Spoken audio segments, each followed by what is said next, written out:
Mamma एकदम मस्त मस्त बिर्याणी बनवायचंय. बरं, कशी? बर. लेकरांच्या फरमाईशवरून मी आज चिकन दम बिर्याणी बनवत आहे. सगळ्यात अगोदर मी चिकन धुवून घेतले आहे. त्यामध्ये मीठ टाकले, कोथिंबीर, पुदिना, हिरवी मिरची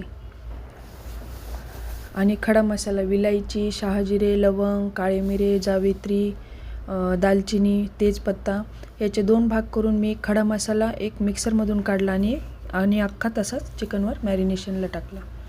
त्यानंतर जे तेलामध्ये मी कांदा फ्राय केला होता, डीप फ्राय ब्राऊन होईपर्यंत, तो गरम कांदा मी ह्या चिकनवरती टाकून दिला. सुहाना बिर्याणी मसाला व सुहाना चिकन मसाला चिकनवरती टाकलेला आहे. त्यानंतर मी दही फेटून टाकलेलं आहे व अद्रक लसणाची पेस्ट, हे दोन्ही टाकल्यानंतर चिकन चांगल्या प्रकारे मिक्स करून मॅरिनेशनसाठी 2 ते 3 तास ठेवून देऊ.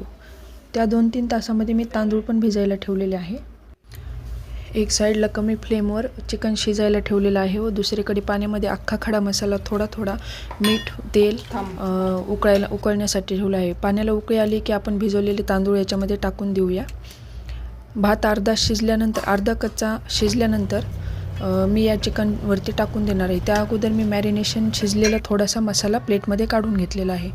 भात टाकल्यानंतर त्यावर जो मॅरिनेशनचा मसाला काढलेला होता त्याचा मी लेअर पूर्ण टाकून देणार आहे, पण थोडासा तो माझ्याकडून चुकीने सांडला गेला. हे झाल्यानंतर अजून एक भाताचा लेअर टाकणार आहे.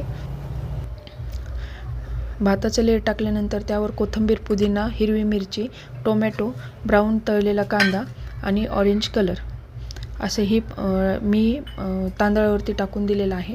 हे सगळं टाकल्यानंतर त्याच्यावरती ताट झाकून मी पाण्याचं पातेलं त्यावरती वजन म्हणून ठेवलेलं आहे. हे 15 ते 20 मिनटं शिजवल्यानंतर अशापैकी माझी बिर्याणी तयार झालेली आहे. ती पण मोकळी आणि छान. तुम्ही नक्की पाहू शकता बिर्याणी कशी झालेली आहे आणि व्हिडिओ पाहून नक्की सांगा की बिर्याणी कशी वाटली. व्हिडिओ पूर्ण पाहिल्याबद्दल धन्यवाद.